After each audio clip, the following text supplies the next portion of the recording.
Gouinement lundi, votre phare dans la nuit.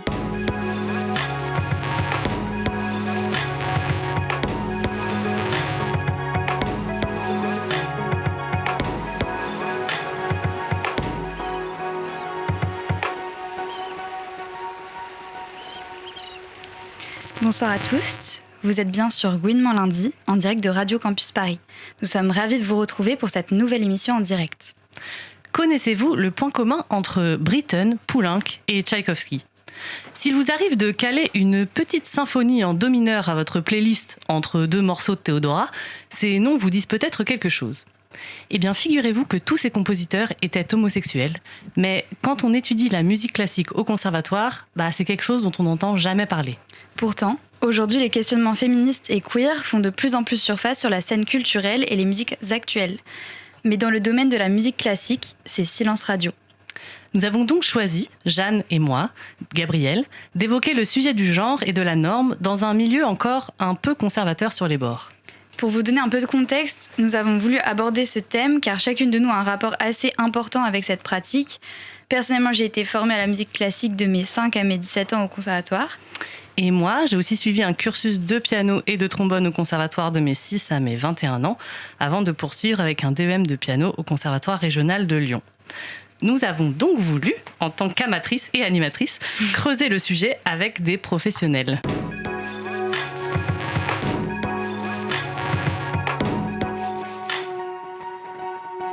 On accueille donc aujourd'hui Nil Loiseau, bassoniste, chanteuse lyrique, sortie du Conservatoire national supérieur de Paris l'année dernière. Bonsoir. Bonsoir à tous.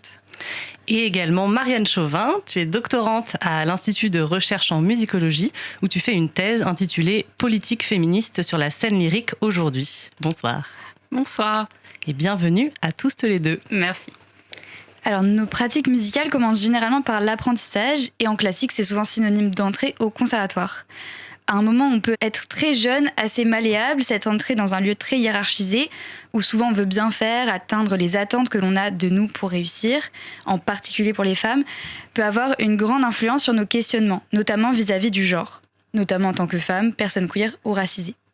Moi, par exemple, je sais que la première chose qui m'a interpellée petite, c'est la présentation de soi, même la représentation de soi.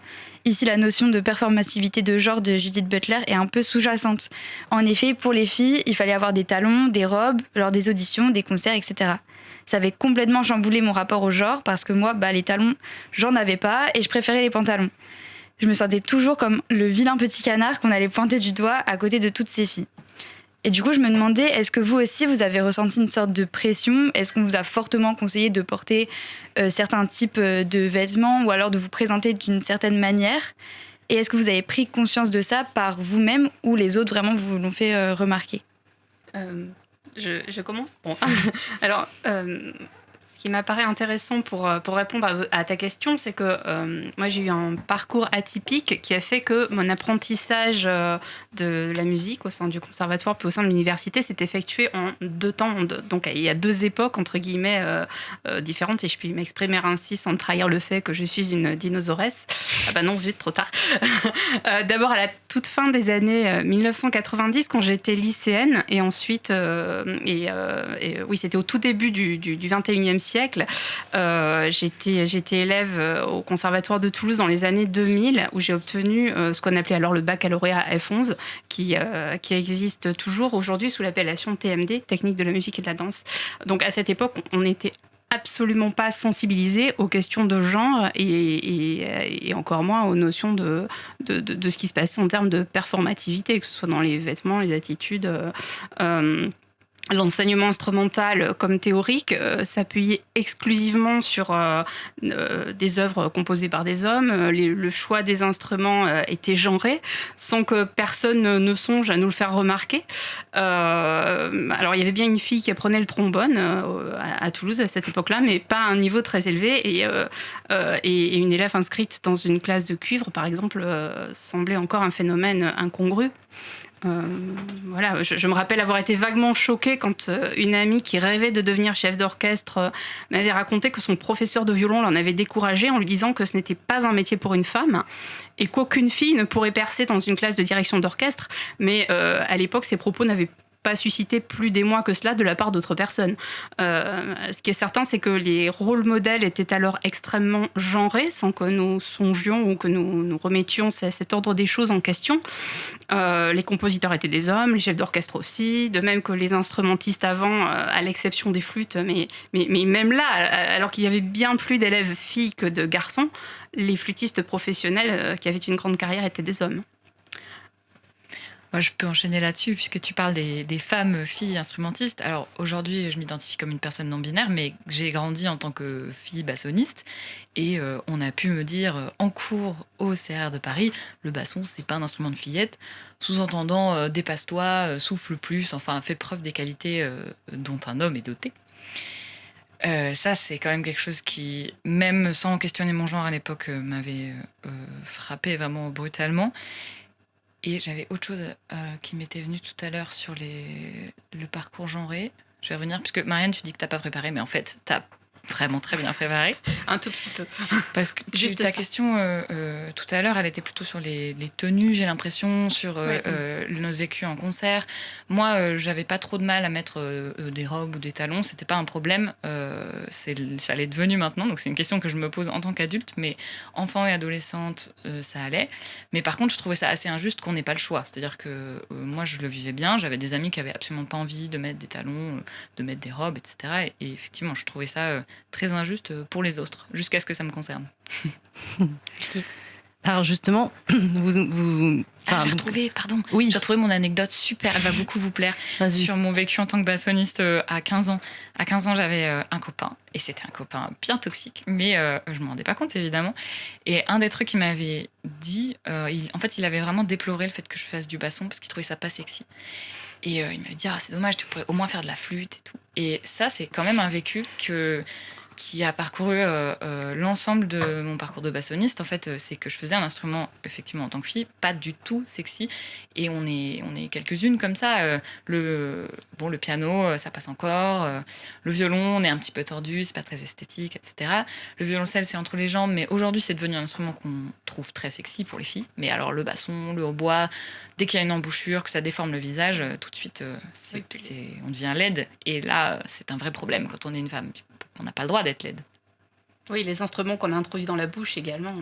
Oui, alors du coup, vous avez un peu répondu à ce dont on voulait parler après, mais du coup, même au-delà du choix des instruments, et t'en as un peu parlé, Marianne, on a remarqué qu'il y avait vraiment dans l'apprentissage une grosse question autour du choix des morceaux qui étaient mis en avant dans même les évaluations, mais aussi quotidiennement dans l'apprentissage.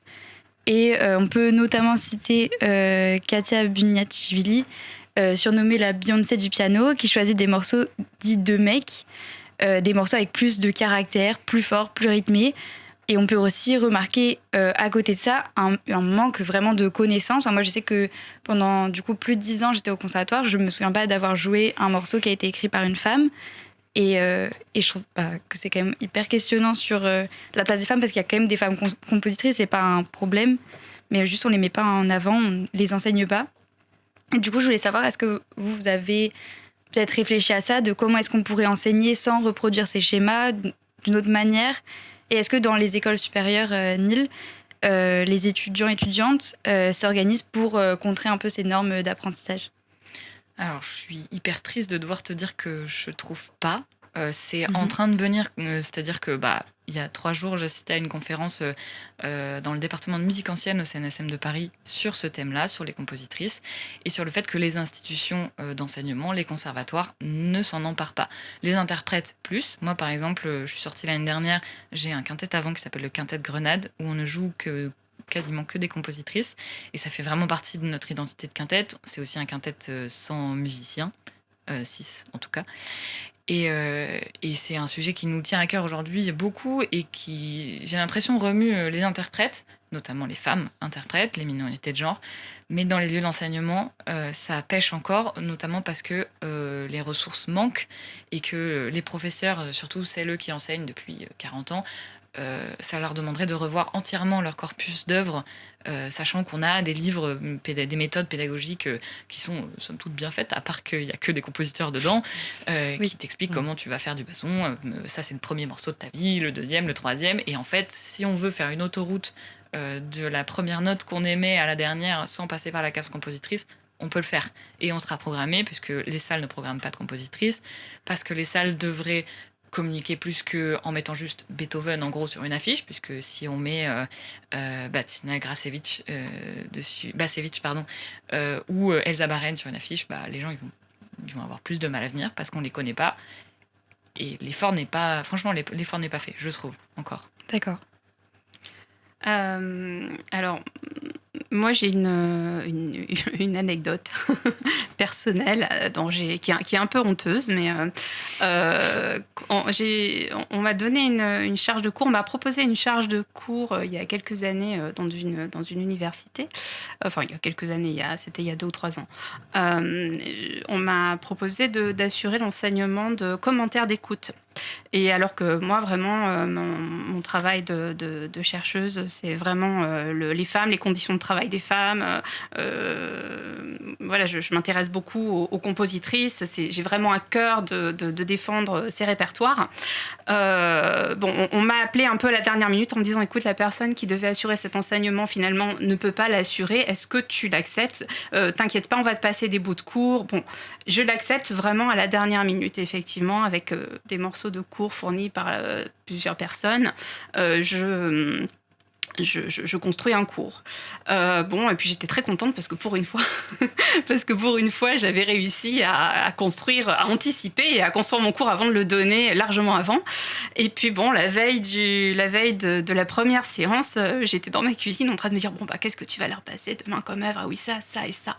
Et tout à coup, je me dis, mais attends, t'as qui comme compositrice là ? J'en avais pas une seule. Allez-y, ou huez-moi, c'est le moment. Et donc, j'ai passé la nuit à refaire entièrement mon cours pour introduire au moins 50% de femmes. Alors, comme le disait Niels, ça n'a pas été évident parce que je ne trouvais pas les supports nécessaires à la construction du cours.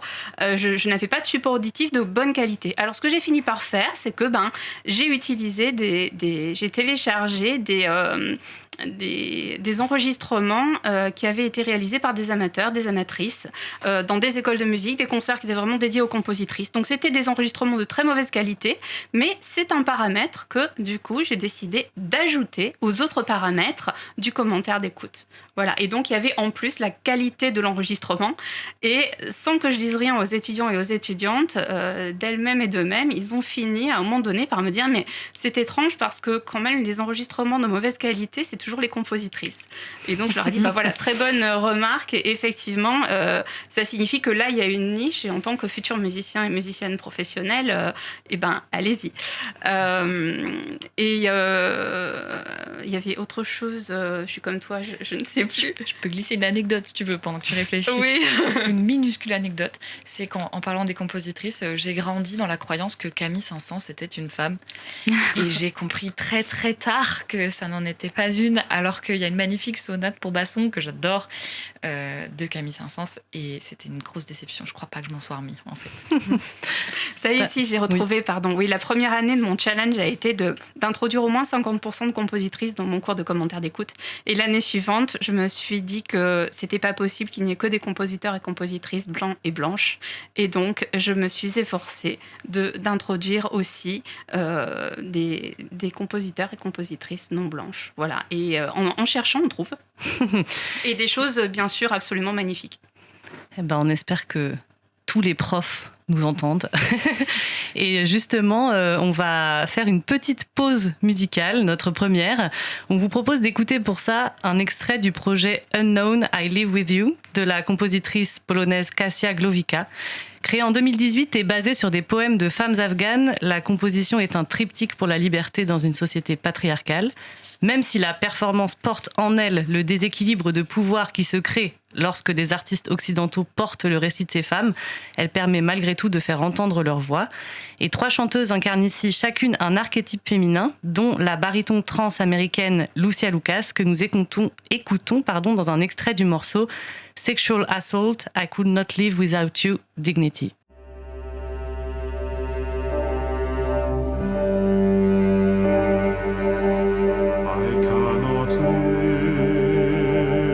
Without you, my soul. Do they not understand that dignity is my soul?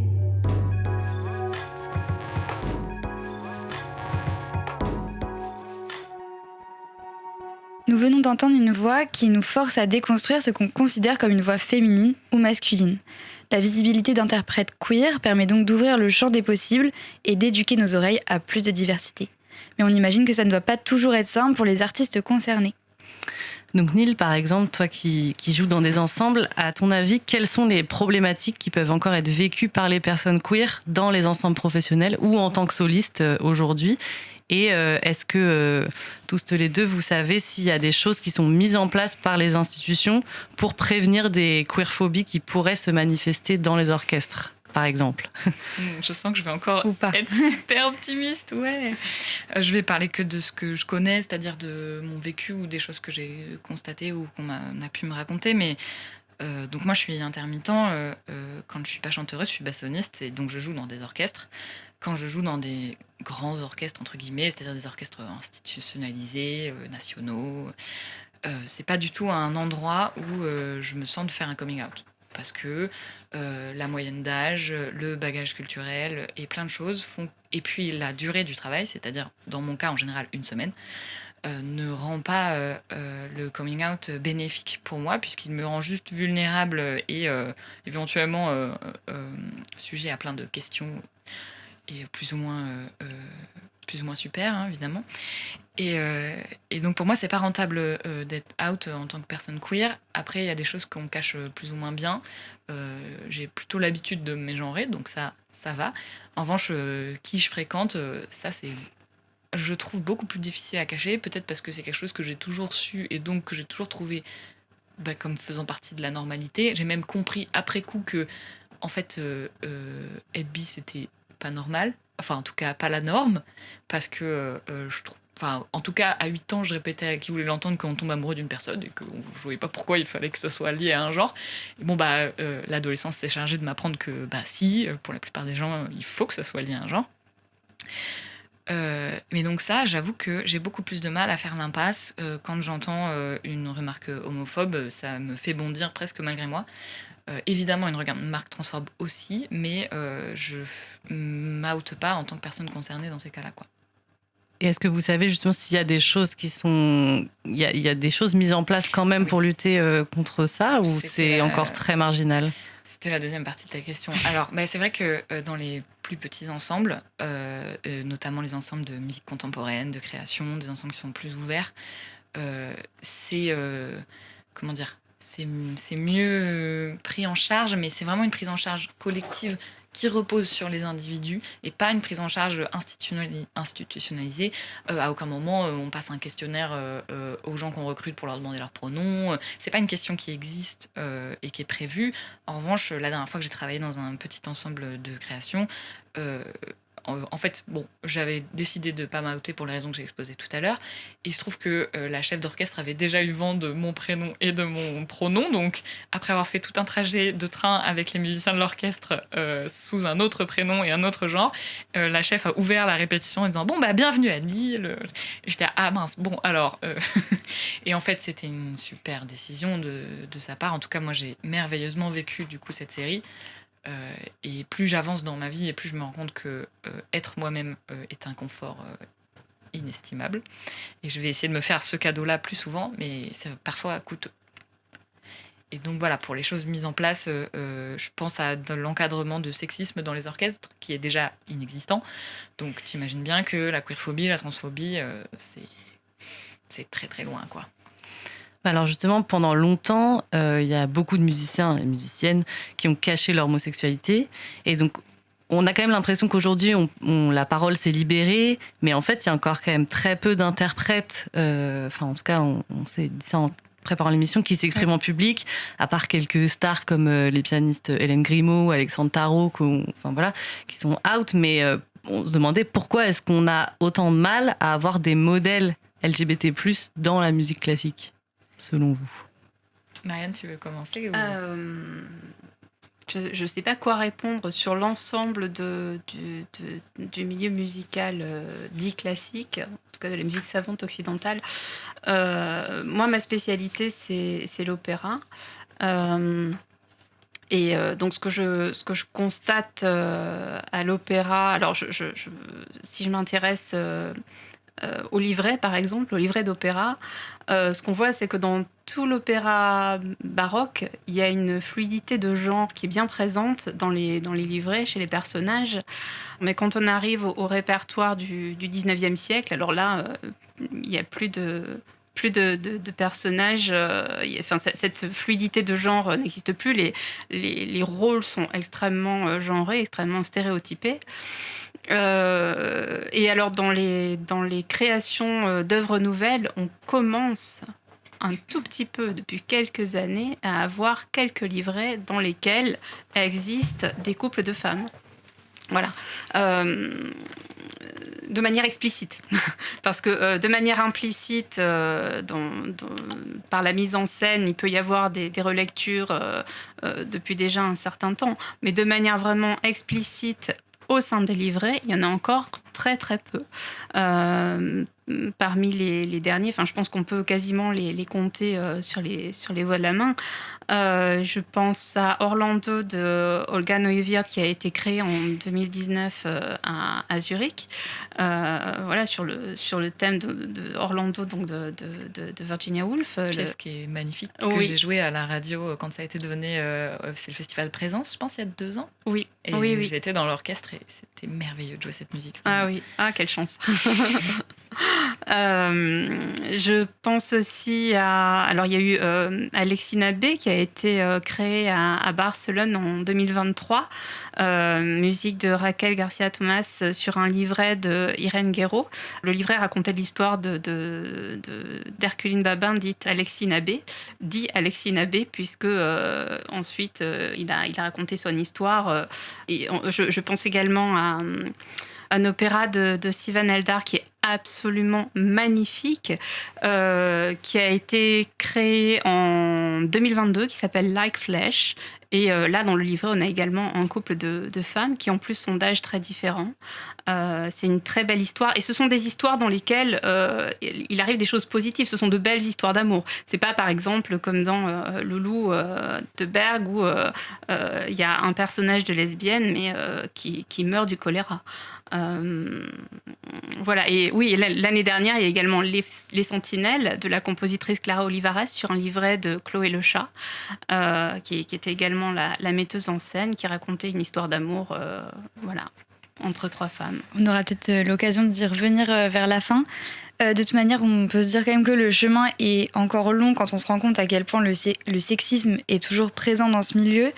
J'avais parlé du coup de la pianiste Katia Buniatishvili, qui est souvent ramenée à un jeu dit trop sensuel, notamment à cause de ses looks assez sexy qu'elle aborde sur scène, qui détonnent dans le paysage classique. Il faudrait donc être féminine et désirable, mais sans en faire trop, au risque de discréditer sa musique. Ouais, par exemple, moi, je me rappelle, je me permets aussi une petite anecdote.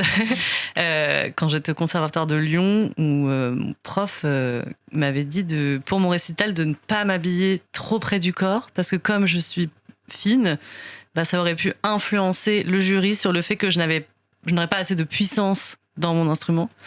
Et du coup, on retrouve un peu cette question de l'uniforme du musicien et de la tenue dont on parlait au début de l'émission, qui reste quand même globalement, pour les instrumentistes, en tout cas l'ensemble noir, avec l'idée que l'interprète devrait s'effacer derrière sa musique, qui pourrait ainsi exister seul, en dehors de lui. Mais on se demandait si c'était pas une manière aussi un peu d'entretenir ce mythe de la méritocratie qui nous dit que si on veut, on peut, et que rien n'influence les jurys autre que ce qui sort de notre instrument, alors qu'on sait sait bien que le jugement est influencé par le genre, la couleur de peau, la silhouette, etc. Et donc on se demandait, est-ce que c'est des choses qui jouent encore beaucoup, notamment dans les concours ? C'est marrant, j'avais envie de te parler de ça. Voilà, ce qui me vient tout de suite, c'est l'histoire d'une personne que je connais, dont je préserverai l'anonymat, mais qui a tenté plusieurs fois le concours d'entrée au CNSM de Paris. Et au bout de 3 échecs, on lui a dit, bon, écoute, là, le problème, c'est pas toi, c'est ta tenue. Mets une robe, tu vas rentrer. Elle a mis une robe, elle est rentrée. Et depuis, elle y croit. En fait, elle y croit, évidemment, elle y croit pas parce que, déjà, elle est lesbienne, ça aide, et puis elle est entourée et elle sait que c'est pas vrai. Mais en fait, ce doute persiste de est-ce que je serais entrée si j'avais mis un pantalon la 4e fois ? Et on peut quand même remercier l'arrivée du paravent au moment des concours d'orchestre pour ça, parce que effectivement, tu le dis très bien, le jugement musical est influencé par ce qu'on voit et ce qu'on projette sur la personne. Est-ce que c'est une femme ? Est-ce que c'est une personne grosse ? Est-ce que c'est une personne valide ? Et le paravent est censé préserver ça. Alors, je crois qu'il y a un film qui est sorti il n'y a pas très très longtemps qui laissait croire qu'on pouvait voir les talons sous le paravent et que donc ça pouvait influencer le jugement. Bon, c'est pas vrai, on ne voit pas dessous le paravent. Par contre, on entend effectivement l'entrée dans la salle et en fonction des chaussures que tu portes, ça peut encore jouer. On en est là, il faut tricher, rentrer pieds nus pour être sûr qu'on sache surtout pas que... Alors, du coup, c'est le moment de notre deuxième pause musicale et nous continuons notre modeste exploration des musiciennes queer contemporaines. Nous avons choisi du coup un extrait de la 3e sonate pour piano de Christelle Marchand, composée en 2018, d'après la pièce Mère Courage de Brecht. Elle est interprétée ici par Fiona Matto, la prise de son est de Félix Epp.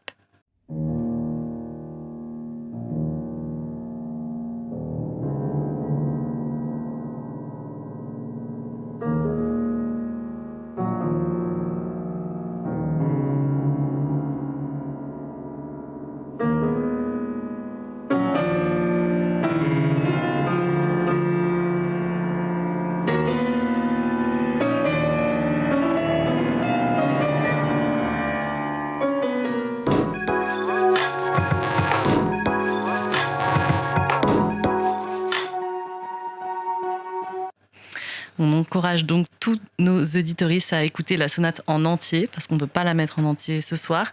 Mais ça nous fait une transition toute trouvée vers la dernière partie de cette émission qui sera consacrée à la création.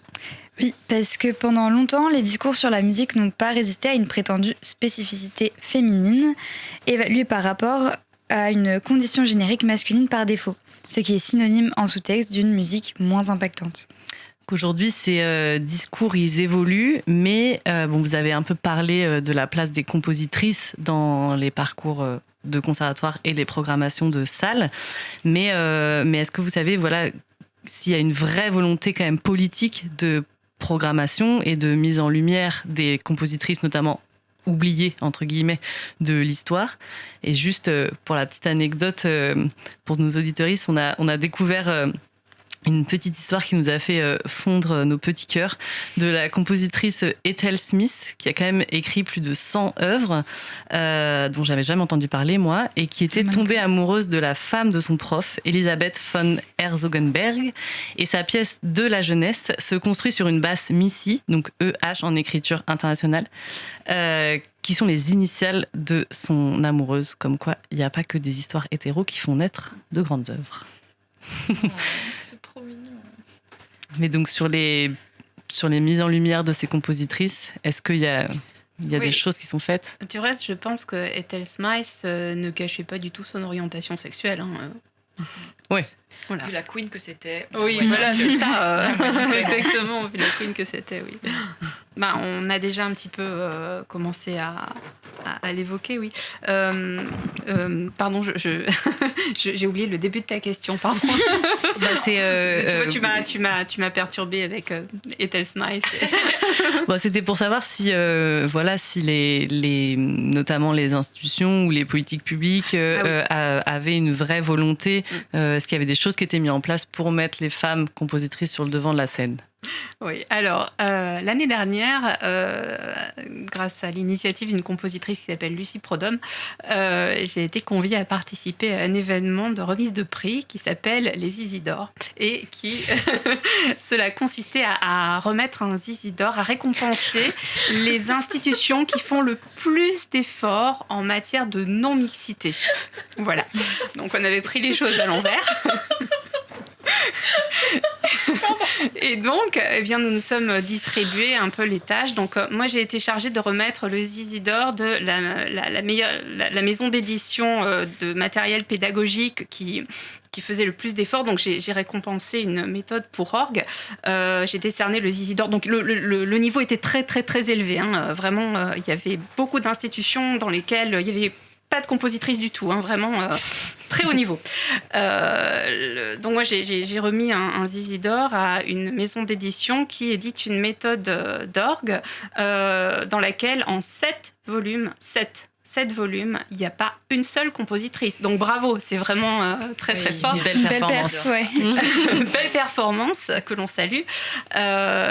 Et enfin, dans toutes les catégories, c'était un petit peu la même chose. C'est-à-dire que beaucoup d'institutions sont passées, ont manqué le Zizi d'or de très peu. Mais il ne faut pas qu'elles se découragent, il faut poursuivre les efforts. Le niveau était vraiment très haut. Elles l'ont manqué parfois parce que une année sur 2, elles avaient une compositrice dans leur programmation. C'est pas de chance, elles sont vraiment passées à pas grand-chose. Peut-être le 8 mars, non ? Au hasard. Voilà, par exemple. Et ouais, moi, c'est ce que je constate aussi. Les initiatives les plus proactives, elles sont associatives, elles sont issues de collectifs. Je pense à la plateforme tellement utile Demandez à Clara, qui est une plateforme de recherche qui recense toutes les compositrices. Et ça, c'est extrêmement précieux quand on cherche du répertoire. On entre la formation, c'est-à-dire le type de groupe. Est-ce qu'on veut juste un piano ? Est-ce qu'on veut du chant avec du piano ? Est-ce qu'on veut 5 instruments avant ? Et ensuite, le moteur de recherche déroule des dizaines et des dizaines de compositrices dont aucun enregistrement n'est disponible, évidemment. Les partitions sont soit extrêmement mal éditées, au point que le nom est écorché. Je veux dire, Elsa Baren, elle est éditée en Esla Baren. Et personne n'a vu. C'est sur la couverture, mais c'est pas grave. Donc, soit c'est mal édité, soit c'est pas édité du tout. Enfin, ou soit il faut payer 50 € pour avoir la partition qui est sur IMSLP. Pas mieux, pas pire. C'est pour Edwige Chrétien, qui est une des premières compositrices pour instruments avant qu'on ait trouvé, nous, en quintette. Mais c'est une parenthèse. Et après, pour les initiatives des politiques publiques, les journées du matrimoine, éventuellement. Et la programmation du 8 mars. Et en fait, on rame pour les raisons que j'ai évoquées tout à l'heure, qui sont mais le public ne va pas venir. Et comme c'est l'enjeu principal de la musique classique aujourd'hui, c'est attirer du public, élargir le public. C'est tout l'enjeu des politiques culturelles depuis des années. La moyenne d'âge des publics de la musique classique font que, je vais être cynique, mais si on continue comme ça, dans 30 ans, on n'a plus de public. Le public sera décédé. Et bon, alors on pourrait s'emparer des compositrices comme notre meilleur allié pour attirer des gens dans les salles. Pour l'instant, ça a l'air d'être un boulet. Carrément. Oui, moi je fais le même constat à l'opéra. Et alors, à l'opéra, j'étends ça aux librettistes femmes et aux metteuses en scène. C'est-à-dire que, comme tu le dis, dans un contexte économique de restrictions budgétaires, les institutions à l'opéra les grandes maisons d'opéra vont réduire la voilure en se rabattant beaucoup sur des œuvres du grand répertoire, en se disant, ça va faire venir du public. Sauf qu'on voit bien que, comme tu le disais, le public, mécaniquement, à un moment donné, il va falloir le renouveler parce que le public vieillit, et inéluctablement, voilà. Et ce qu'on constate aussi, c'est que quand les maisons d'opéra qui font le choix de programmer des opéras de compositrices mis en scène par des femmes avec des points de vue autres que ceux que l'on connaît, quand ces institutions font ça, les salles sont pleines. Donc le calcul n'est pas bon. C'est clair. Et moi, j'ai une question que j'aimerais bien poser à la cantonade. Alors, Marianne, tu n'as pas le droit de répondre parce que sûrement tu sais, mais vous, auditoristes, pouvez y réfléchir. Et vous deux, est-ce que vous savez quand, pour la première fois de l'histoire de l'Opéra de Paris, un opéra écrit par une femme a été joué ? J'ai peur de dire quelque chose qui va être beaucoup trop récent. Dites, on ne sait jamais. Dans les 2010 ? 2016. 2026, c'est en ce moment. Waouh. Voilà. Ah oui. Victoire. C'est Ercole Amante d'Antonia Bambo, mise en scène par Nisha Jones, qui est une merveilleuse metteuse en scène dont j'aime énormément le travail et vraiment je vous invite à aller voir cet opéra qui est très très beau. J'ai eu la chance de voir la presse générale vendredi. C'est très beau, c'est drôle. Voilà, allez-y. Eh ben, on n'y manquera pas s'il reste des places. Vraiment. Ouais, on s'est fait aussi la remarque que souvent, on parle beaucoup de la présence des femmes, enfin de l'absence de présence de femmes, mais il y a aussi dans ces initiatives féministes pas beaucoup d'initiatives de mise en avant de personnes trans et non binaires. Justement, dans le milieu de la musique contemporaine, par rapport à la musique classique, tu parlais des ensembles contemporains, Neil, tout à l'heure. Est-ce que ça offre plus d'espace à une diversité d'identité ou pas ? Là, comme ça, je dirais que oui, mais bon, oui. Réponse courte, navré. C'est très bien aussi. Je pense que, pardon, si je peux rebondir, je pense que ça reste aussi peut-être des initiatives très individuelles. Alors, par exemple, moi, je collabore ponctuellement avec un ensemble de musique contemporaine, mais qui est situé dans le milieu rural, qui s'appelle l'ensemble Ptix. Et j'ai commencé à collaborer avec cet ensemble parce que la demande était de les accompagner de manière à avoir une programmation contemporaine avec autant de compositrices que de compositeurs et qui réfléchissent aussi aux questions du queer, voilà. Bah alors du coup, donc on a parlé de création, de composition instrumentale. On a commencé à parler d'opéra. On va continuer sur l'opéra justement pour finir cette émission. L'opéra qui en termes de stéréotypes n'est quand même pas en reste. Oui, par sa dimension narrative, mais aussi par sa mise en scène qui crée des images et donc forcément des standards. L'opéra est à la fois un art de la norme, mais aussi de subversion possible. Donc Marianne, tu t'es lancée dans une thèse qui vise, selon tes mots, à analyser les stratégies déployées pour déconstruire les représentations misogynes et discriminantes véhiculées à l'opéra. Oui. Oui. Et donc, tu as un peu répondu tout à l'heure, mais donc l'opéra a-t-il déjà toujours été un endroit de normes binaires et hétérosexuelles ? Alors non, comme je l'indiquais tout à l'heure, l'opéra baroque permet une fluidité des genres très intéressante. C'est vraiment au XIXe siècle que s'est figé un répertoire qui a longtemps été traditionnel, qui reste traditionnel encore aujourd'hui, et dans lequel les normes de genre sont très stéréotypées. La première à avoir dénoncé ça, c'était Catherine Clément en 1979, quand elle a publié un ouvrage intitulé L'opéra ou la défaite des femmes. Elle a été la première à dénoncer le caractère misogyne délivré de ce canon opératique et la violence qui s'y exerce, alors non seulement à l'égard des femmes, mais aussi à l'égard des hommes qui leur sont assimilés, c'est-à-dire les homosexuels ou les étrangers. Et alors, à la suite, en 1991, Susan McClary, à son tour, dans un ouvrage intitulé Feminine Endings, Music, Gender, Sexuality, a indiqué que la musique de ses œuvres, elle-même, contribue à une construction hétéronormée des rapports de genre. Je cite souvent Teresa de Lauretis, qui en 1987 a forgé une notion, la notion de technologie du genre. Teresa de Lauretis pose que la représentation du genre est sa construction, que les arts visuels contribuent à produire et implanter des représentations du genre, mais que les conditions de possibilité d'une construction différente existent dans les marges des discours hégémoniques. Et c'est donc à ce qui se passe dans les marges de ces discours hégémoniques que s'intéresse ma thèse à l'opéra. Trop intéressant. Et du coup, moi, je voulais savoir quelles représentations lesbiennes peuvent émerger sur la scène lyrique aujourd'hui et peut-être à quels défis elles font face.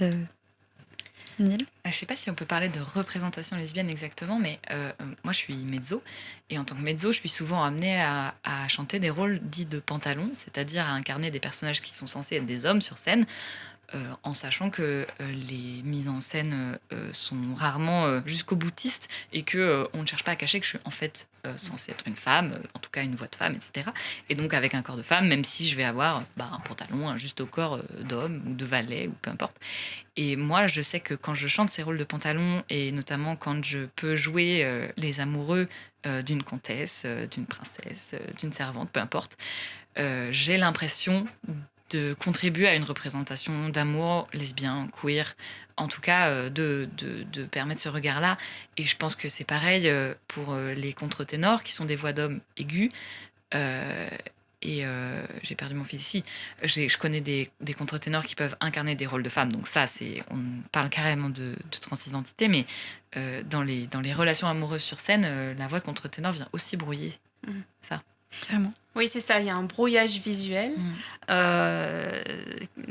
qui n'est pas nécessairement dans le livret ou qui peut apparaître en filigrane, mais qui n'est pas en tout cas vraiment explicite dans le livret. Et là, c'est quelque chose qui est de l'ordre du brouillage visuel. Et depuis quelques années, on voit apparaître de temps en temps, mais voilà, comme je vous le disais tout à l'heure, on peut les compter sur les doigts de la main, des opéras dans lesquels le livret est très explicite et il raconte de belles histoires d'amour. Mais ce sont des livrets souvent écrits par des femmes, donc vraiment avec un point de vue de femme, et dans lesquels apparaissent des histoires d'amour entre femmes. Ce sont les femmes telles qu'elles sont et telles qu'elles vivent. Et donc, ce sont des histoires qui ne reflètent pas le fantasme d'un homme qui raconterait ce qui, pour lui, serait une histoire d'amour entre deux femmes. Et c'est là que c'est intéressant. C'est que le récit est écrit par des femmes. Ce qui est encore autre chose. Ce qui est un autre endroit encore que les représentations visuelles. Alors après, c'est pas forcément parce que le livret est explicite que la représentation scénique l'est toujours. Mais bon, voilà. Ouais. Et à l'inverse, avec des livrets pas du tout... si on peut même parler de livret, parce qu'en l'occurrence, il s'agit du Chant de la Terre de Mahler, donc c'est un lead, et donc pas censé être un opéra représenté sur scène. J'ai travaillé avec Chloé Le Chat, dont tu parlais tout à l'heure, à Avignon, qui avait choisi de mettre en scène ce lead, ce qui était déjà un parti pris assez fort, et qui avait décidé de mettre en scène un ténor et un baryton, donc deux voix d'hommes, et cette fois chantées par des hommes, et de les faire s'incarner en un couple gay, en l'occurrence qui avait perdu leur fille, et donc dans un rapport de deuil. C'était terriblement déprimant, mais c'était très beau, et j'ai trouvé une très belle représentation de l'amour gay dans ce que ça a de non événementiel, c'est-à-dire que c'était pas le sujet de l'opéra, c'était pas le sujet de la mise en scène, c'était simplement un couple d'hommes qui a perdu sa fille, et c'était terrible et magnifique.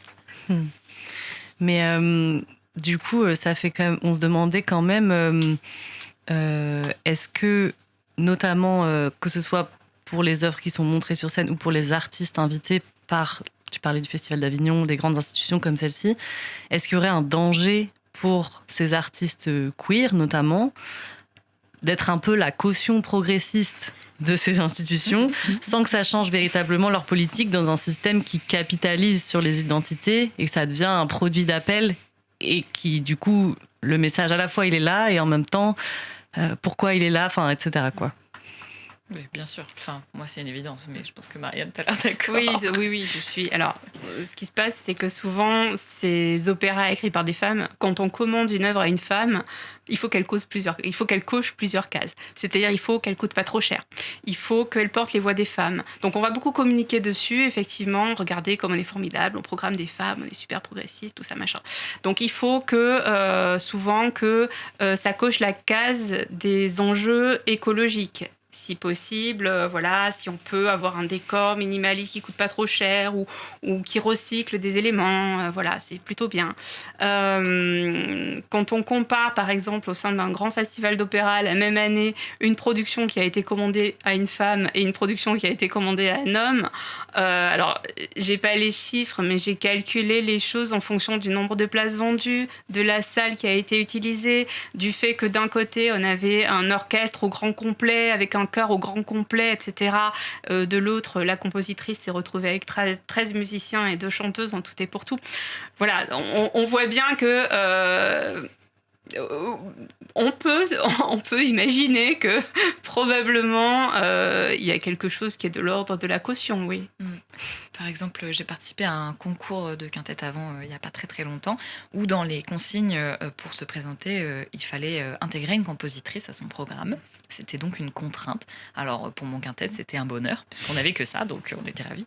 Mais il s'agissait bien d'en intégrer une. En revanche, il n'y avait pas de prix pour la meilleure œuvre de compositrice jouée. Il y avait un prix de création, il y avait un prix, il y avait plein de prix pour ce concours, mais pas un seul qui dotait le quintet qui avait fait la meilleure recherche, qui avait dégoté une compositrice, fait de la recréation. Enfin, je veux dire, c'est un travail, on l'a dit tout à l'heure, de recherche long, méticuleux. Il faut trouver la compositrice, il faut trouver le matériel, il faut la travailler alors que personne ne l'a jamais travaillée. Et donc, on n'a pas une myriade de professeurs qui peuvent nous dire oui, bah ça on l'a toujours fait comme ça, et ça il faut faire comme ça. Et on est livré à nous-mêmes et on fait ce travail et on rend visible des compositrices.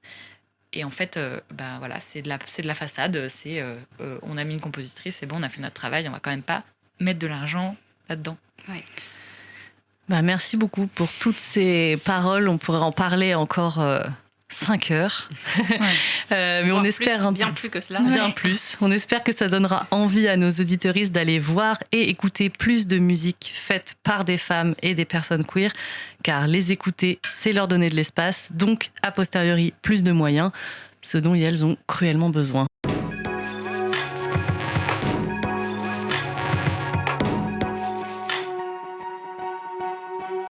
On arrive donc au terme de cette émission, le moment de quelques actus pour un printemps musical. Les 14 et 15 juin, le Rainbow Symphony Orchestra jouera la 2e symphonie de Mahler à l'église Saint-Marcel à Paris, parce qu'on n'oublie pas l'importance des pratiques amateurs. On vous invite aussi à aller écouter le disque Amours interdites du pianiste David Cadouche, qu'on a découvert en préparant l'émission, dans lequel il convoque les amours queer qui ont inspiré les compositrices au cours de l'histoire. Neil, est-ce que tu peux nous donner tes petites actus ? Oui, je fais un peu plein de choses différentes, mais dans quelques jours, je chante le rôle d'Olga dans l'opéra Eugène Onégine, conservatoire du 9e, c'est le 6 juin. Entre-temps, j'aurais joué et chanté dans le projet de musique Clair Obscur Expédition 33, qui est la musique d'un jeu vidéo qui a eu une success story que vous connaissez peut-être déjà, et qu'on tourne avec mon orchestre, l'Orchestre Curieux, et la chanteuse et le compositeur de la musique du jeu.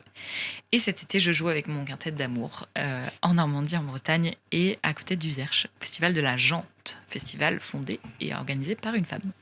Donc cool. Quant à moi, je me permets de dire que je jouerai avec le Quatuor Extrapolation le 15 juin au Cefedem de Lyon. On fait une sieste musicale sur Olson 3 de Terry Riley et des pièces de François-Bernard Mache pour 8 mains sur 2 pianos. On a encore un peu de boulot, mais ça va être chouette. Donc venez si vous êtes à Lyon. Marianne, est-ce que tu as des petites actus à nous donner? Eh bien, je vous ai parlé de l'opéra d'Antonia Bembo, donc, qui est actuellement donné à l'Opéra Bastille.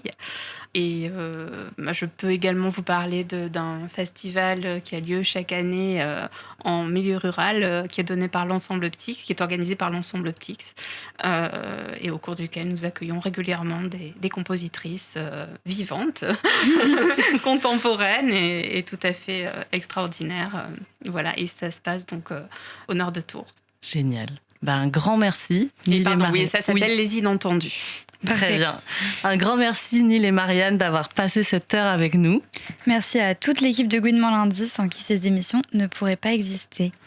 Ce soir, c'est Jeanne et Gabriel qui étaient au micro.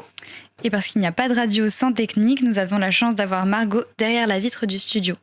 Avec Margot et Tony aussi ce soir. Et vous pouvez retrouver Gouinement Lundi en podcast et sur les réseaux sociaux. N'hésitez pas à parler de cette émission aux personnes concernées comme aux moins concernées, car selon le dernier rapport d'SOS Homophobie, les violences LGBT-phobes n'ont fait qu'augmenter en 2025. Donc en ces temps d'extrême droitisation de la parole publique, il est donc nécessaire de diffuser nos récits et de continuer à faire entendre nos voix. On en profite aussi pour passer un appel pour un petit reportage sur les coming out heureux. Nous recherchons des voix. Si vous voulez nous raconter votre histoire, n'hésitez pas à nous l'envoyer par note vocale de 2 minutes maximum à l'adresse gouinementlundi@gmail.com. On vous donne donc rendez-vous pour la prochaine émission, le 22 juin à 21h. Et ce sera un lundi, évidemment.